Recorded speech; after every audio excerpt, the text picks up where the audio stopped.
honestly, guys notice it more when you're out winning games, right? If Cleveland starts off in a bad start, they're not doing well, and all of a sudden Shedeur or Dillon Gabriel are doing well in 7-on-7, they're throwing dimes, and practice drills, the number one defense can't stop them.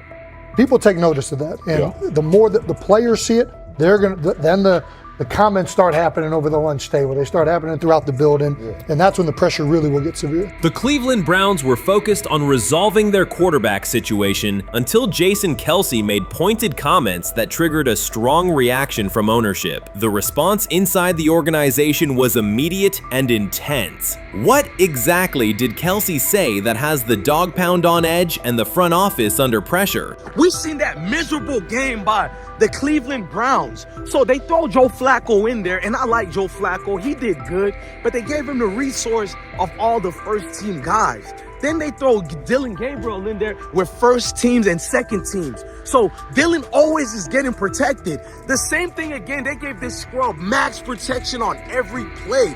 Yeah, he completed some passes, but let's talk about his mistakes. He's still inconsistent with his throws, but he at least had max protection. The Cleveland Browns continue to be defined by inconsistency and avoidable setbacks. Even as fans hoped the organization had turned a corner, Jason Kelce, fresh off retirement, offered a direct critique that reignited doubts about the team's direction. His remarks implied the franchise's structure and decision-making remain unstable and recent progress may not hold. The takeaway for leadership is straightforward. Identify core issues, align on a coherent plan, and execute with discipline. For supporters, it's another sign that the problems run deeper than a single season. They throw Shedeur Sanders in there with the lowest cab drivers you couldn't even get on 5th Street. And I'm pissed off, bro, because the play calling was abysmal. Look, even if you don't like Shedeur didn't even get a chance to be trash. Even if you think Shedeur is garbage, he didn't even get a chance to be garbage. That's how awful the offensive line was. Kevin Stefanski still doesn't want to give Shedeur second strings and first strings reps. Why is that? Browns ownership's response shifted from measured to urgent. The pattern is familiar in Cleveland. The team once treated Johnny Manziel as a franchise solution, retained Hugh Jackson for a second year despite results, and invested heavily in Deshaun Watson through a costly trade and contract. These decisions reflect aggressive but poorly aligned planning. The outcome has been continued instability instead of sustained progress. That this was the guy that they wanted to start. He's seasoned, he's experienced, he still has a big-time arm, even at his age, and they open with the Cincinnati Bengals. They wanted that experienced guy. He was always going to be the guy. They were not going to start Dillon Gabriel or Shedeur Sanders in week 1. Kenny Pickett had a hamstring injury. It makes it easy to go with Joe Flacco. And the question isn't and wasn't going to be who's the starter in Cleveland. The question is, who's going to be the backup in Cleveland? Who's going to be the number 2 quarterback when they open the season against these Bengals? Fans still show up season after season, expecting improvement and bracing for setbacks. The usual pattern has been early optimism followed by a gradual collapse. But last season was different. For a sustained stretch, the Browns looked organized and competitive, resembling a functioning team. Couple days, 3 days until roster cutdowns. How do you feel about that? Do you feel like you belong here on this team?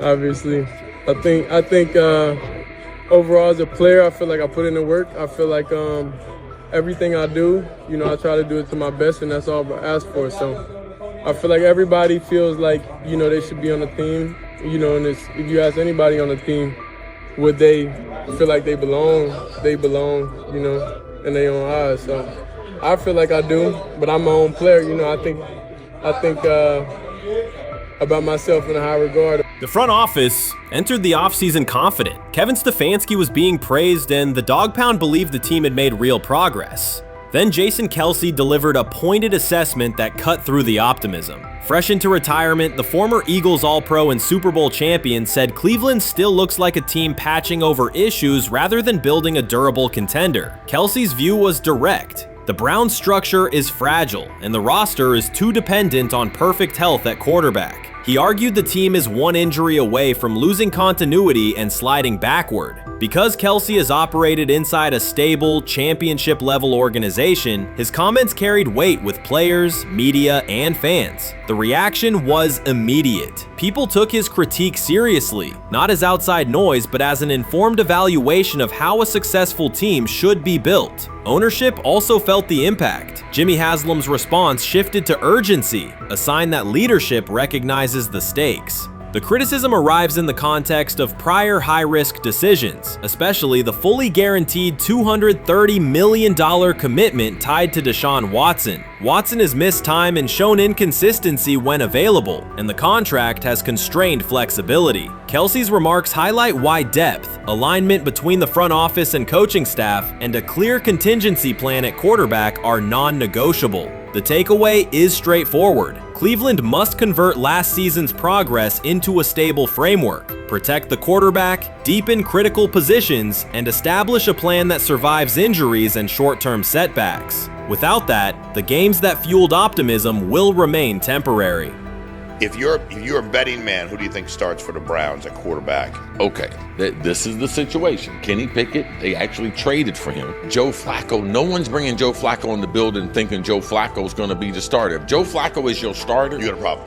you have a huge problem. And if they were saying Shedeur was the starter as the 5th rounder, you got a real problem too, because he passed over all these guys in these reps in the offseason in shorts, in bikini shorts, Speedos and stuff. Like, no. That kind of stuff. So I'm not that surprised when you put down a 3rd round pick on a quarterback. You do believe he has a certain skill set. Jason Kelce stated the obvious. Cleveland committed to a quarterback who hasn't played at an elite level in years, and Joe Flacco's playoff run didn't change the long-term outlook. Ownership appeared more upset that the criticism was public than by the substance of the critique. Many fans agreed. They've seen this pattern before. Rosters age, injuries are inevitable, and when a single contract dominates the cap, one setback at quarterback can undermine the entire season. Kelce's broader point was about structure. The Browns prioritized the high-cost, uncertain starter over depth and contingency. The late-season surge masked issues that remain: limited cap flexibility, thin depth at key positions, and an offense that lacks a credible plan B. Fans recognize how quickly a strong defense can decline with injuries, and how an offense without redundancy stalls. The AFC North raises the stakes. Baltimore with Lamar Jackson sustains a top standard. Cincinnati with Joe Burrow returns to contention when healthy. Pittsburgh rarely slips below .500 under Mike Tomlin and wins with defense and consistency. In that environment, Cleveland can't rely on perfect health or peak form from one player. The path forward is clear. Diversify cap allocation, reinforce the offensive line and receiver depth, carry a legitimate backup plan at quarterback, and install a scheme that functions regardless of who is under center. Given what we saw yesterday with Shedeur Sanders, somebody on the Cleveland Browns is 100% getting fired, probably by the end of this year. The person who's probably going to end up getting fired is Kevin Stefanski, because I know that he didn't want Shedeur Sanders on the team. It was Andrew Berry who made that pick. You can't really go against your GM. Bad things happen in this situation. But Shedeur Sanders is not without fault for what we saw yesterday. This is the play that we saw yesterday that has the internet just exploding, where Shedeur Sanders took like a 24-yard sack.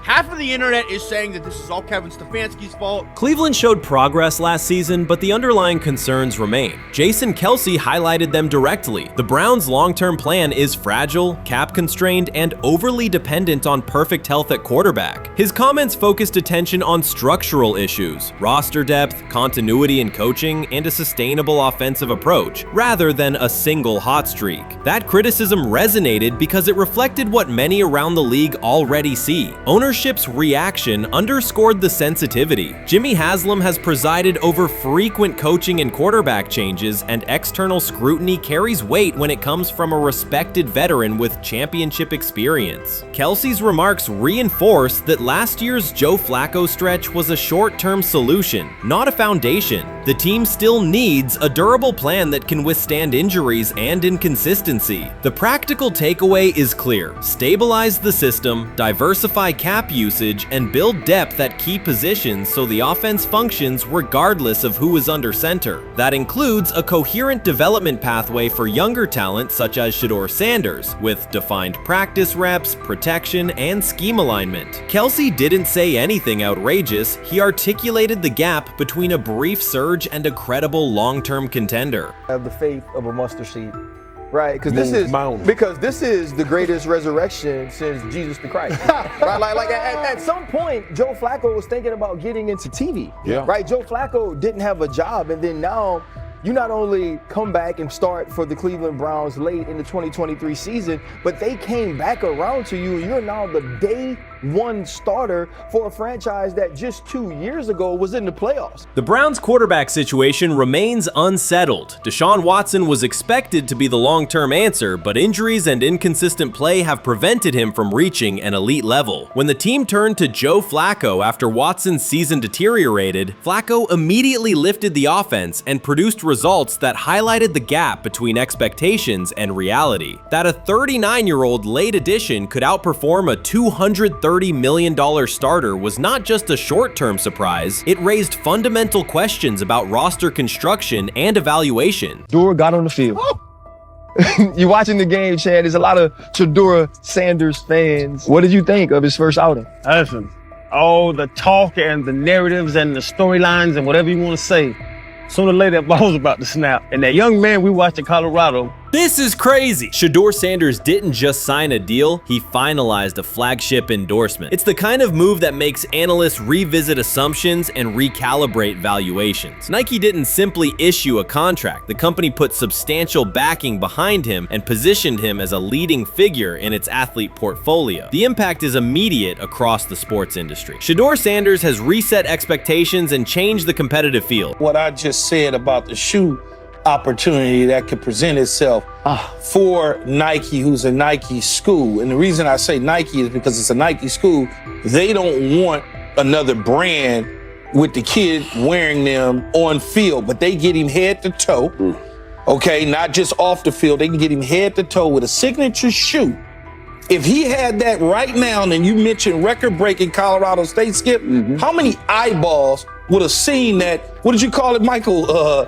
Number 2, prime 2. Shedeur Sanders finalized an agreement that forces analysts to revise their projections. Moments earlier, many expected Nike to prioritize other quarterbacks. Instead, Sanders signed and moved to the center of the discussion. The deal signals clear commitment from Nike and resets expectations across the sports business. Speculation has been replaced with a definitive statement about his market position and upcoming campaigns. Shedeur was fantastic last night. I'm rooting for him to succeed in the NFL, but this is a little too much here, right? This is just a little too much. Last night after the game, Nike drops an ad, only a matter of time, with the caption, when you get your opportunity, create your next one. I get what they're doing. They probably hit their social media impressions and engagement goals last night because this went off. But the bottom line is, save this for when he wins a regular season game. This is the kind of stuff why people don't like Shedeur. It's not Shedeur himself. He's a good kid. He's a good role model. He's a good quarterback. But people trying to boost him up like this for a preseason start is why we have issues. Analysts were surprised by the announcement and quickly reassessed prior assumptions that focused on other candidates. Nike did not make a routine addition. It secured a headline athlete. Shedeur Sanders brings national visibility, measurable performance, and a recognized family legacy. For months, some experts claimed he had attention without the depth major brands seek. This agreement signals Nike's conviction in his long-term value and directly challenges that earlier skepticism. Shedeur Sanders for MVP already.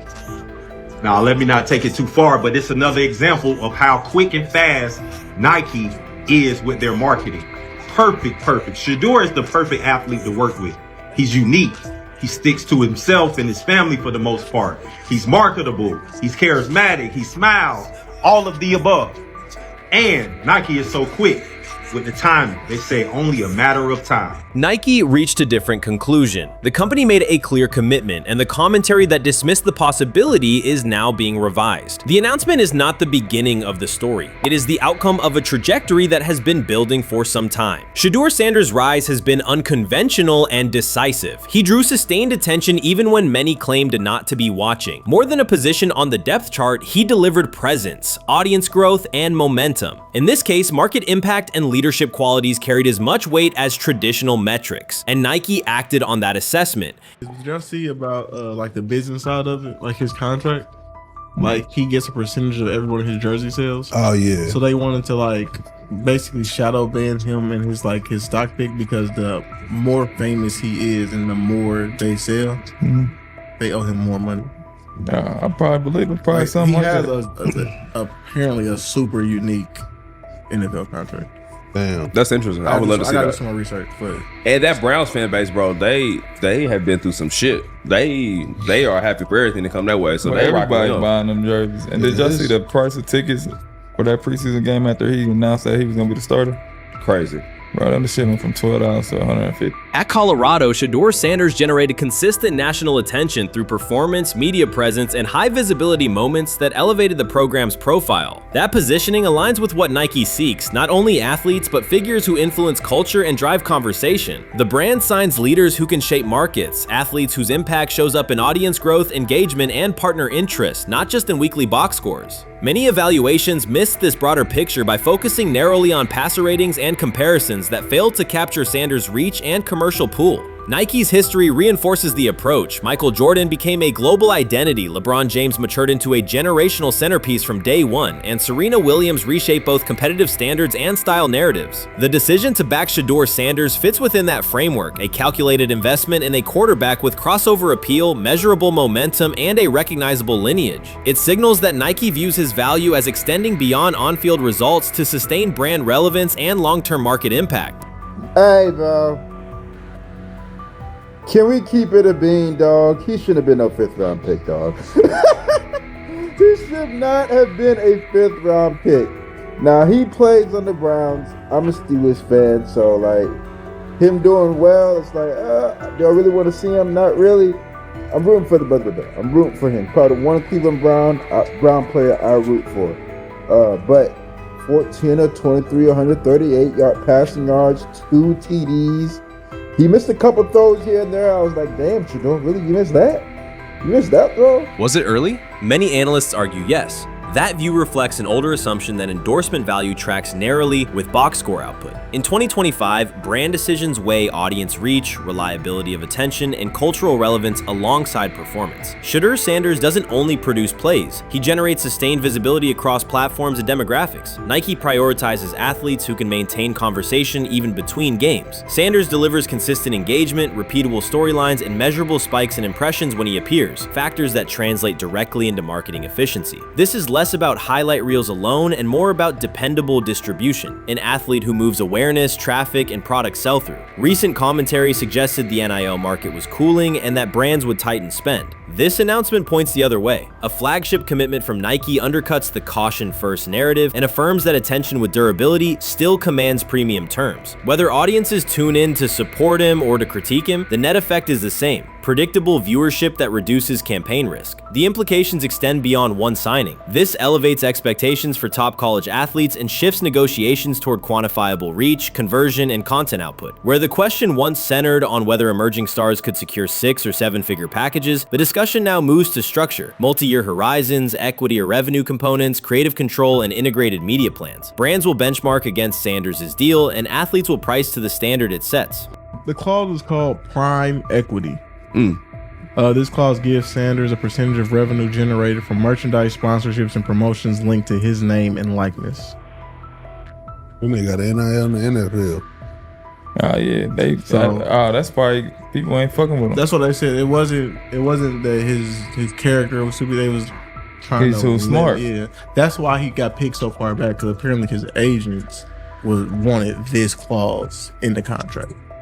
That's interesting. I didn't know that. I didn't either. Shedeur Sanders' agreement establishes a new benchmark for athlete marketing. It confirms that brands will invest at scale when a player demonstrates influence beyond performance, being able to sustain attention, shape narratives, and move product across platform. For the NIL market, the standard shifts from pure statistics to a broader profile, audience reliability, cultural relevance, and content output that can anchor campaigns. There is also an NFL draft dimension. Visibility and expectations intensify when a prospect carries both a high-profile surname and a flagship brand relationship. As Deion Sanders' son and now a leading Nike partner, every snap will be evaluated as a proof point. Strong stretches will be read as validation of the investment. Mistakes will draw outsized scrutiny. The spotlight becomes a constant variable in his development. This deal reflects a family strategy as much as an individual one. Deion Sanders understands sports branding and has built a repeatable playbook around it. Nike did more than sign a quarterback. It aligned with a multi-generational platform that consistently commands attention. Analysts who framed this as a single athlete decision missed the leverage of the broader enterprise. The Sanders name functions like an established asset, recognizable, durable, and connected to a large, engaged audience. Nike's bet is not only on Shedeur's on-field trajectory, but on the continuity of a legacy brand that spans eras. The value proposition is clear: storyline, lineage, and long-term market impact, with on-field results serving as an accelerant rather than the sole driver. I think Shedeur can play. I thought he was the best quarterback in college football a year ago. Okay, he was supposed to be the number 1 pick 6 months before the draft. It paid 1-to-1, from an odds standpoint. But and I know how. I already know how this is going to go. I already know how this is going to be received by a lot of people, because I'm going to be labeled a hater or even worse. What comes next is expansion. This agreement is not only a payout, it is a platform. The core question is no longer whether Shedeur Sanders will succeed, but how far his brand can scale before he takes an NFL snap. Signature footwear, dedicated apparel, and placement in major Nike campaigns are all realistic pathways, potentially arriving before his rookie season begins. That scope is why the announcement is drawing sustained attention. The reaction also reflects an admitted miss by many observers. They undervalued the shift toward athletes who can carry conversation and commerce between games. Nike anticipated that change and moved early. The immediate task is to assess the broader impact on college athletics, the NIL market, and competing brands that now have to reprice and reposition. In practical terms, this deal sets new expectations for structure and visibility. It ties Sanders to a global distribution engine and makes each appearance a measurable marketing event. The narrative is straightforward. Nike identified durable attention, aligned with it, and formalized the bet. The market will adjust to the standard this creates. You can't fire the owner because he can't fire himself. Someone's head's going to roll, unfortunately, in this situation. And it's probably Stefanski and Barry. I saw on The Athletic. I don't think that's fair, by the way. Stefanski, that part. I agree. I was saying the other day on my podcast that Barry should be fired. And I said I wouldn't fire Stefanski, but a couple of people made the point of saying, well, if you fire the GM, you got to give him a chance to hire his own coach, which is fair. That's true. Mm-hmm. So I would fire Barry. I would hire a new GM. If that GM thinks Kevin Stefanski's a good coach, wants to stick with him. Right. The situation in Cleveland has escalated with the NFL. Sources indicate GM Andrew Barry is prepared to move on from head coach Kevin Stefanski if he refuses to elevate Shedeur Sanders. The Browns are weighing a major quarterback change. Leadership appears to be aligning behind Sanders and pushing for immediate action. This is a high-stakes decision about control and the team's direction. I think it's unfair for me to comment in I guess maybe on behalf of the industry. All I can say is this, the time that we spent with Shedeur, and what he's done throughout his college career is impressive. He's an impressive young man. He's a really good quarterback. Sometimes fit comes into play, and I'd also say this, there are 4 more rounds of the draft, and then maybe lastly, it's less about where you get picked and what you do after you get picked. That's really the most important thing. Getting to know him over the course of the spring, he has a ton of resolve. Andrew Barry appears to be at a breaking point. Pressure from fans and within the organization to play Shedeur Sanders is intensifying. Barry is pushing for a move towards Sanders, while head coach Kevin Stefanski remains cautious about altering the depth chart. The divide is clear. One side wants acceleration, the other a measured rollout. The organization is under heavy scrutiny, and the focus has shifted to when, not if, Sanders sees the field. Has the 4th highest odds of any head coach this season to be fired. He's clearly on the hot seat. It's been a discussion for really a couple years now, dating back to last season's 3-win season. And he's always had kind of hot and cold seasons. And now the sportsbooks are saying he's fourth on the list. Number 1 is Mike McDaniel of the Miami Dolphins, Brian Dable of the Giants at 2, Shane Steichen at 3, and there is Kevin Stefanski plus 650 to be fired. This has moved beyond tension to outright stubbornness. Rather than elevating Shedeur Sanders, the staff has chosen Dillon Gabriel. The current depth chart looks less like a forward plan and more like resistance to change. Fans have been clear about who they expect to see, yet the organization keeps delaying. Every week without a real evaluation of Sanders slows development and blurs accountability. Cleveland is choosing a conservative approach when a decisive decision is needed, sending a message of uncertainty to both the locker room and the city. Now being the third string quarterback for the Cleveland Browns, was that so much was made out of unbelievable. He actually made the team as the third string quarterback. Like that was a big deal. Like that was somewhat of a surprise to a lot of people. He should have been the first pick in the draft. Kevin Stefanski appears to be doubling down to validate his approach. Despite sustained demand from Browns fans to see Shedeur Sanders reflected in chants, merchandise, and constant discussion, he continues to keep Dillon Gabriel in front on the depth chart. The decision functions as an assertion of control rather than a response to momentum. Even with clear signals from the fan base, Stefanski is staying with Gabriel and delaying a full evaluation of Sanders. It is a deliberate choice to maintain his plan and pacing, not to accelerate change. Cleveland is prioritizing continuity over recalibration, keeping any transition to Sanders on hold. But yeah, I mean, the Browns are in a tough spot. They have wasted. You traded a ton of high draft capital to get Deshaun Watson. You've gotten nothing out of Deshaun Watson and missed an opportunity. Like, who knows who they would have drafted? Now, maybe they would have screwed up those picks and the Browns would still be in bad shape.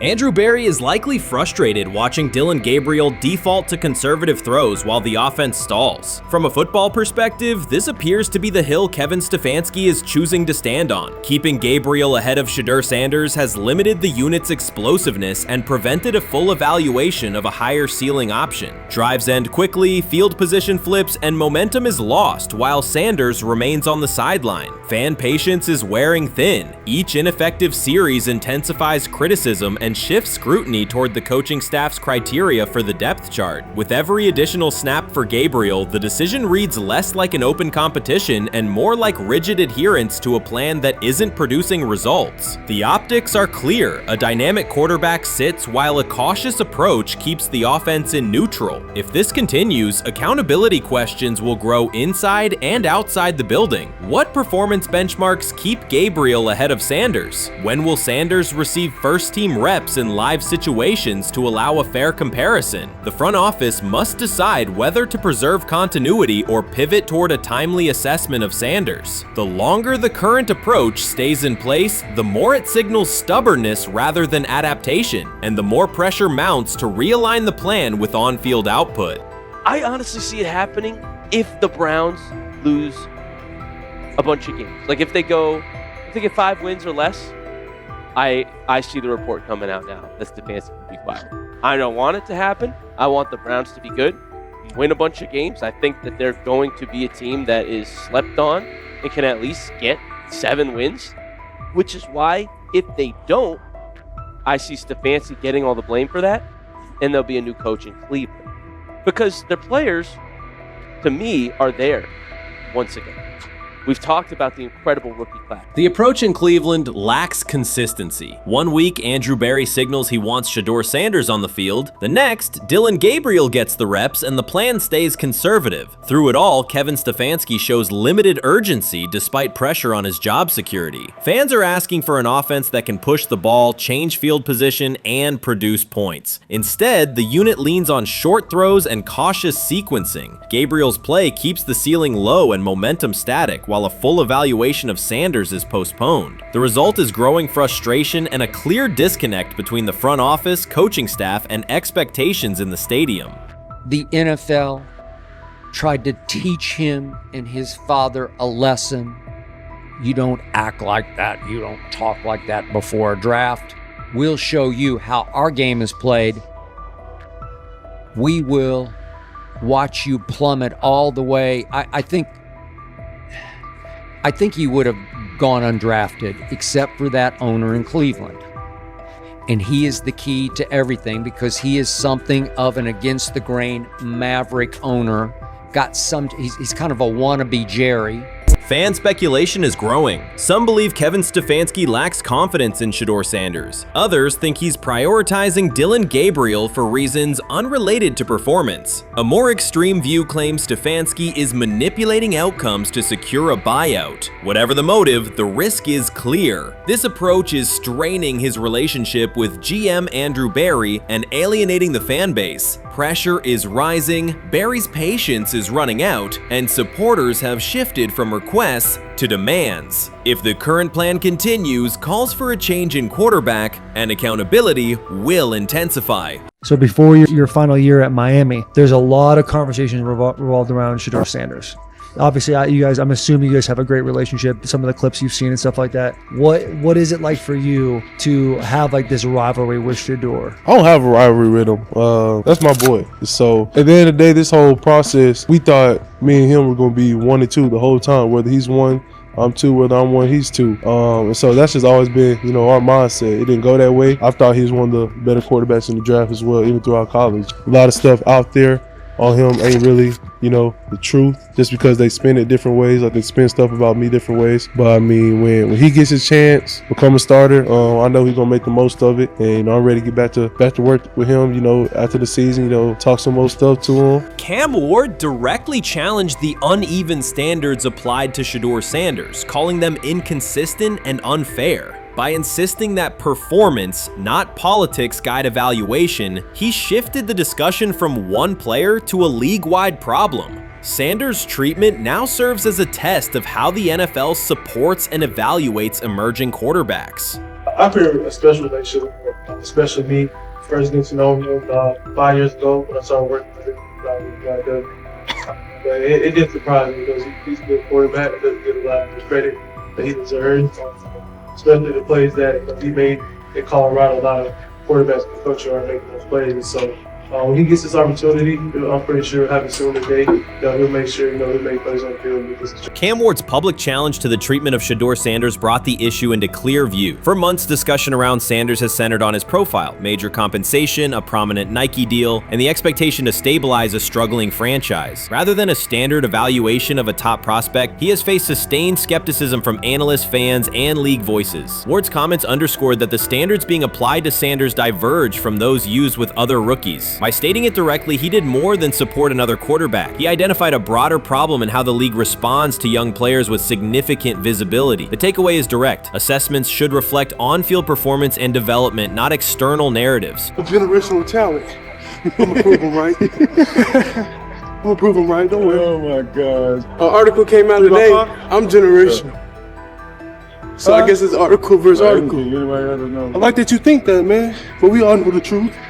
What? Trav gonna be first? You generational, I'm legendary. That's cool. We can be legendary. Legendary, get their ass. We'll start going in like 5 minutes. Shedeur Sanders entered the league with more than a playbook. He brought a public brand, a family legacy, and expectations unusual for a first-year quarterback. Before his first regular season throw, he was already positioned at the center of attention. Rather than assess him on that reality and his on-field ability, many voices reduced him to marketing, treating visibility as proof of hype instead of performance. Cam Ward pushed back on that framing. His point was simple: judge Sanders by the same criteria applied to other rookies. With Sanders' resume, production, leadership, and composure, most first-year quarterbacks would be discussed as long-term cornerstones. The evaluation should be consistent, focused on development and results, not perception. This is the process with Shedeur, who I know is a buddy of yours, and how do you think both of you guys will end up doing in the league?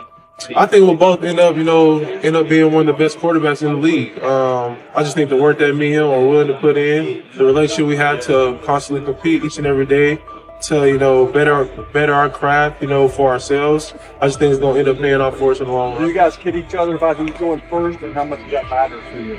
Yeah, we play around, we joke around with it. Really don't mean nothing. Draft pick will never mean anything.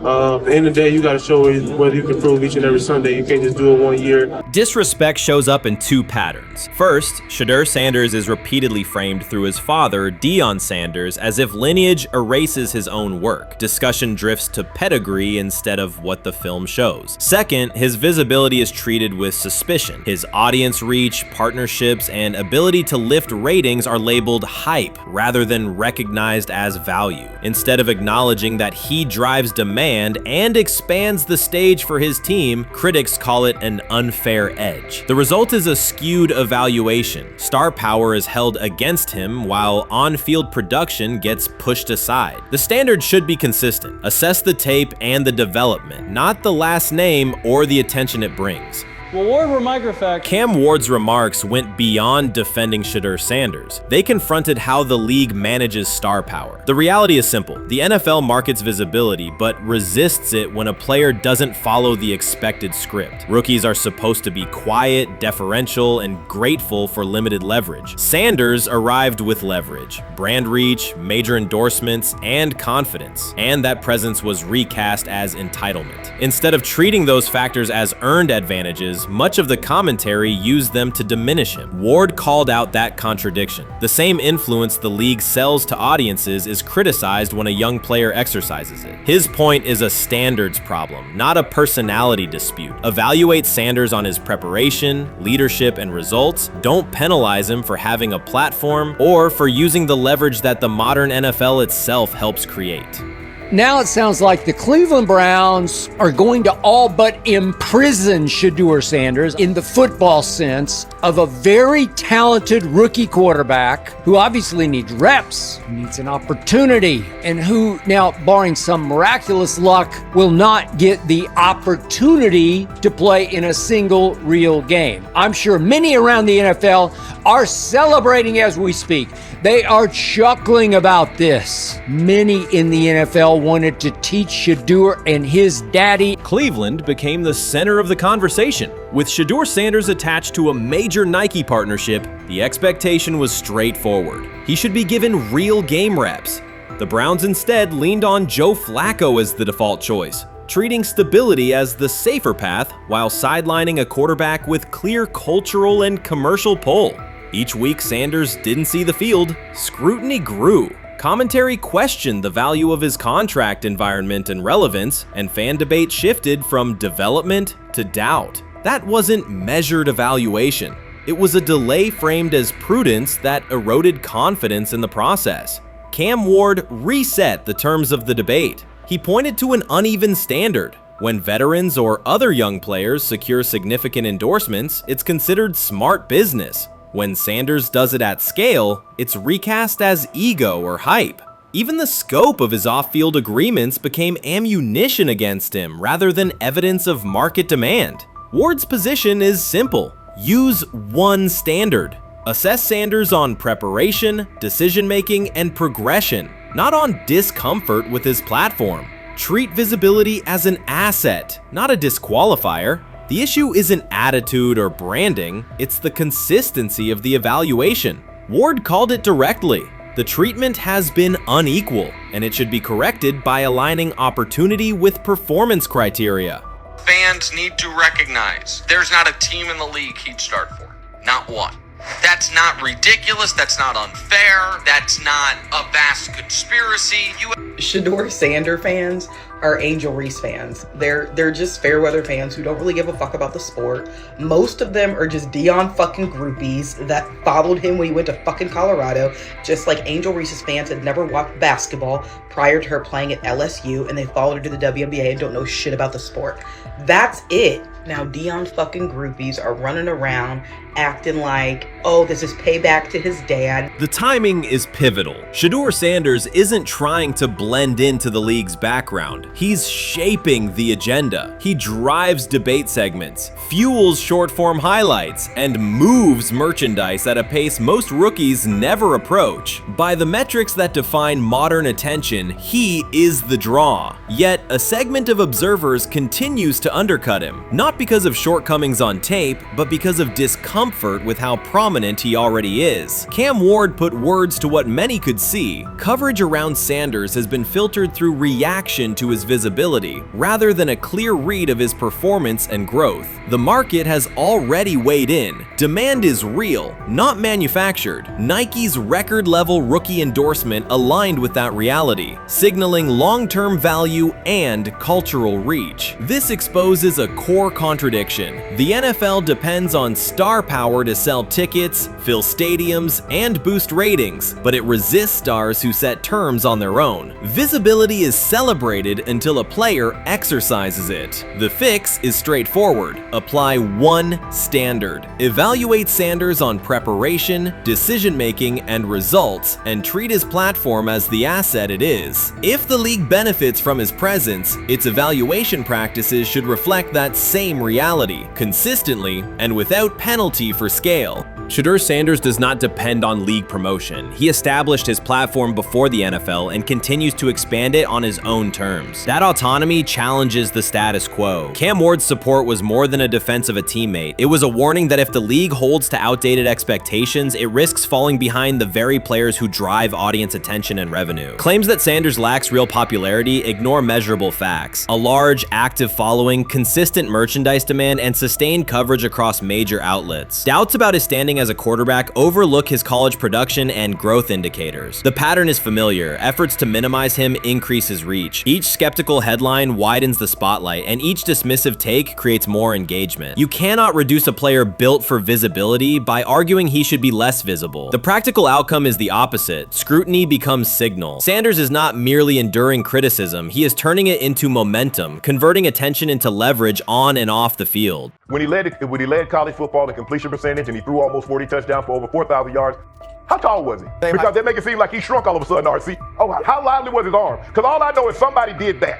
Somebody threw for over 4,000 yards, somebody threw for almost 40 touchdowns, and somebody led college football in completion percentage. Now, I'm trying to figure out, what I try to figure out all the time, Mel, is how a guy that hadn't played football in almost 5 months. Shannon Sharpe has publicly defended Shedeur Sanders and criticized those questioning him. Sanders has earned higher recognition and some fans are responding negatively. Although there's debate about whether he belongs on a second team list, Sharpe maintains that Sanders' career is clearly ascending. Reactions on social media are mixed. Some users are angry, others are surprised, and a few say they anticipated this result. The conversation remains active. When reports confirmed that Shedeur Sanders had been elevated from second team to near top tier status, Shannon Sharpe issued an emphatic response. He delivered a detailed rebuttal to critics, underscoring why Sanders deserved the promotion and directly challenging those who doubted the decision. I don't think that he was underprepared during these meetings. I don't believe any of these stories that he showed up arrogant and that he was bombing his interviews. I mean, you watch the film, he's on time, he's on point.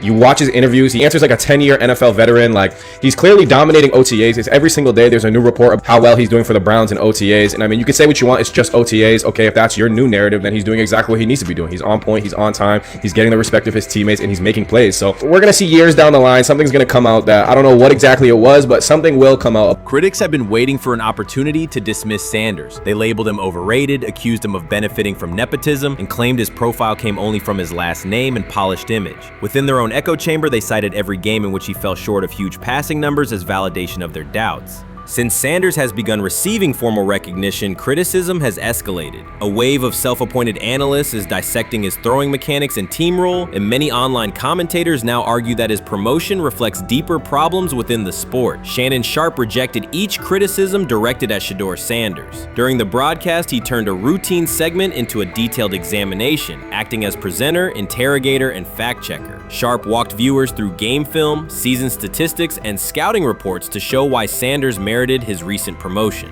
Whenever a panelist claimed Sanders had not earned the role, Sharpe countered with completion percentages, efficiency ratings under pressure, and documented late-game drives that changed outcomes. He stressed that the backlash was driven less by on-field evidence and more by reluctance to revise earlier opinions. Sharpe argued that critics were upset not because Sanders lacked qualifications, but because his progress contradicted their initial narrative. By the end of the discussion, Sharpe had moved past simple defense and reframed Sanders as a clear example of performance-based advancement, demonstrating that early predictions can be wrong. Never heard of no Dylan Gabriel or Tyler Shock. What the hell is that?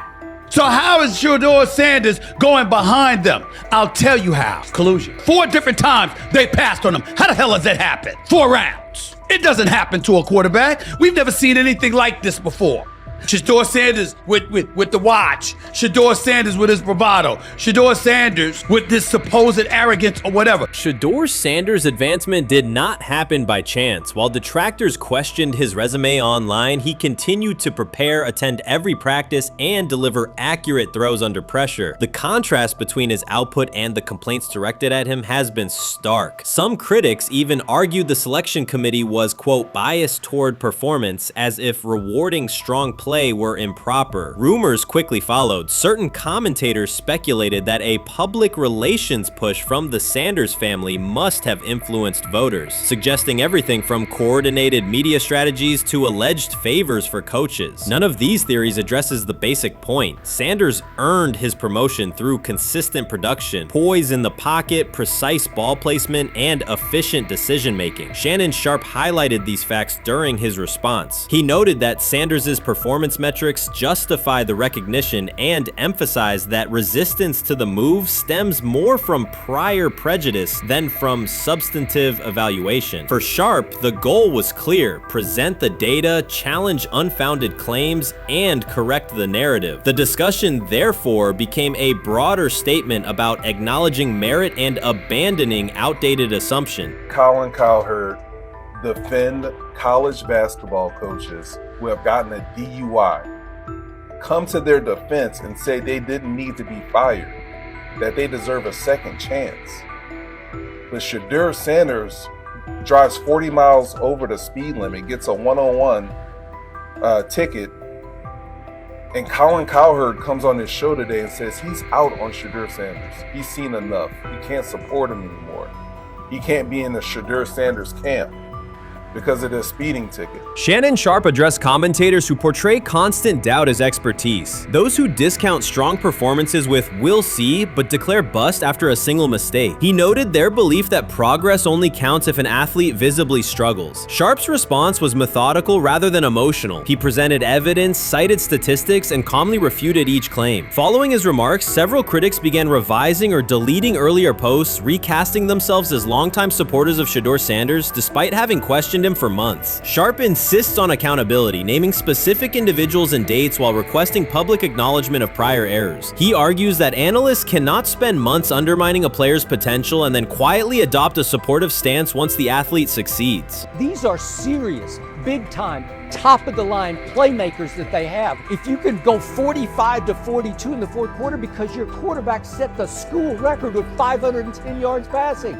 He was flawless. Shedeur is big time. I didn't know for sure, will it translate to the next level of competition? Yes, it might translate to the next level of competition as he can play. Critics who once claimed Shedeur Sanders was unprepared now hesitate to acknowledge their mistake. They resist retracting earlier comments and struggle to accept that an athlete can succeed without their approval. Sanders continues to share practice clips and game highlights without engaging the debate, while Shannon Sharpe documents every dismissive remark, ready to revisit them on national television. The disapproval did not slow Sanders. It underscored his progress and exposed the gap between perception and performance. As a result, the conversation has shifted. Analysts who doubted him now describe him as undervalued and publish detailed evaluations of his mechanics and game management, suggesting long-standing familiarity with his career. In a matter of weeks, critics have recast themselves as advocates, demonstrating how quickly opinion can change when consistent results leave little room for doubt. Shannon Sharpe signaled that his commentary is not over. He considers Sanders' advancement a positive outcome for every athlete who has been overlooked or criticized for having confidence. Sharpe stressed that analysts do not have the authority to determine who deserves recognition based on personal preference. The reaction to Sanders' promotion, he argued, revealed how quickly opinions can shift once results are undeniable. Sharpe pointed out that many vocal critics became quiet when confronted with objective performance data. This exchange, Sharpe insisted, reached beyond defending a single quarterback. It challenged the practice of dismissing achievements that do not fit familiar narratives. He reminded viewers that success does not require external approval and that consistent talent will surface despite online commentary intended to minimize it. While critics reconsider their positions, Sharpe remains steady, assigning credit to the athlete and allowing the scoreboard whiteboard to confirm the argument. In his view, the statistics speak clearly enough. Sharpe also emphasized that the intensity of the backlash must be placed in context. College football is a volatile environment where unexpected outcomes are common. Therefore, declaring failure based on incomplete evidence only weakens the credibility of sports analysis. The discussion underscored the need for measured evaluation rather than reactive judgment. Dak Jackson and him and everybody else that we talked to have said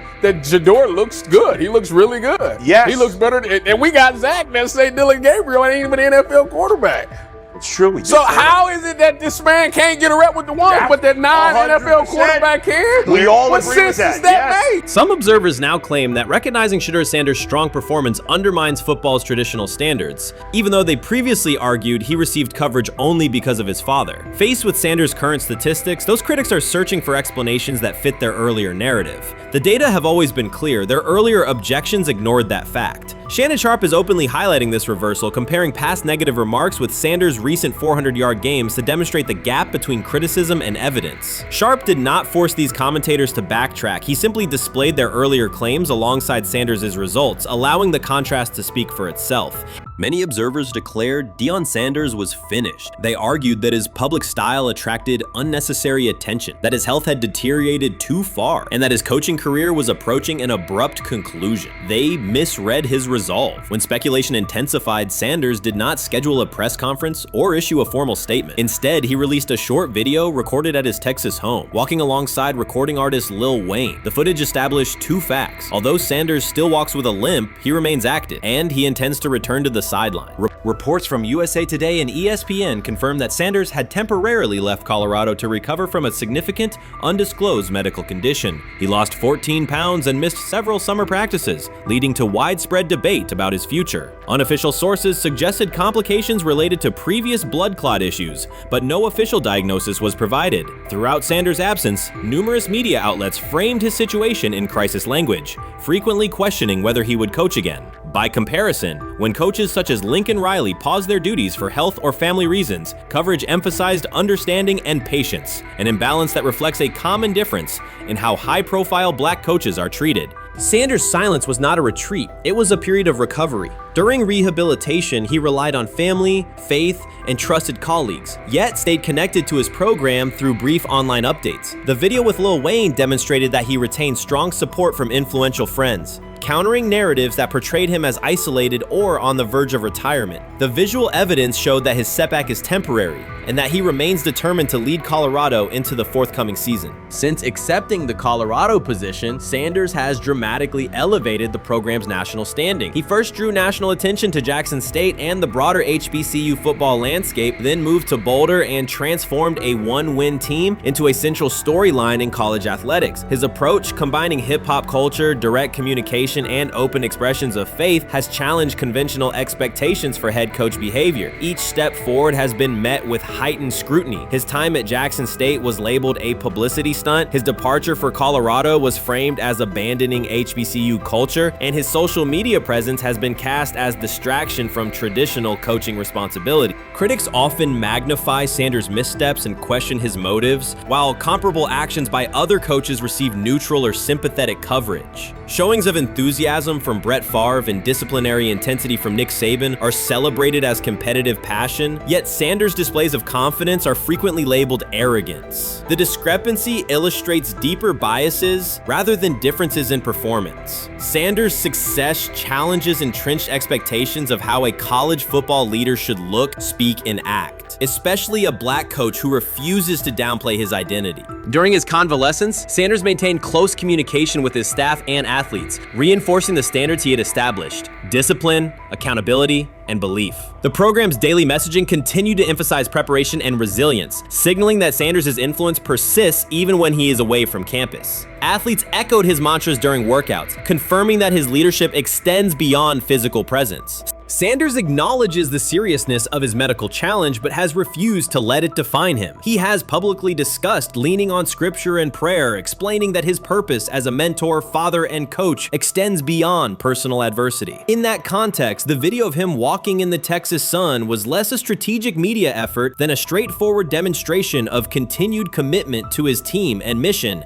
Colorado still requires Sanders' vision, prior to his arrival, attendance was low, national media attention was minimal, and recruiting momentum had stalled. Sanders' leadership brought renewed energy, authentic identity, and higher standards of accountability. Players who previously lacked representation in college football leadership found a coach who shares, affirms, and elevates their cultural background. Sanders supplements conventional coaching priorities, scheme, fundamentals, and execution with empowerment initiatives that cultivate self-confidence and authenticity. As preseason camp approaches, Sanders intends to resume full involvement, even if medical recovery remains ongoing. His presence is expected to restore on-site leadership, stabilize the locker room, and direct media coverage toward on-field progress. For Sanders, the objective extends beyond compiling wins and includes completing a cultural transformation that expands how success and leadership are defined in modern college football. Those who predict his decline overlook the underlying traits, faith, perseverance, and purpose that have supported Sanders throughout his career.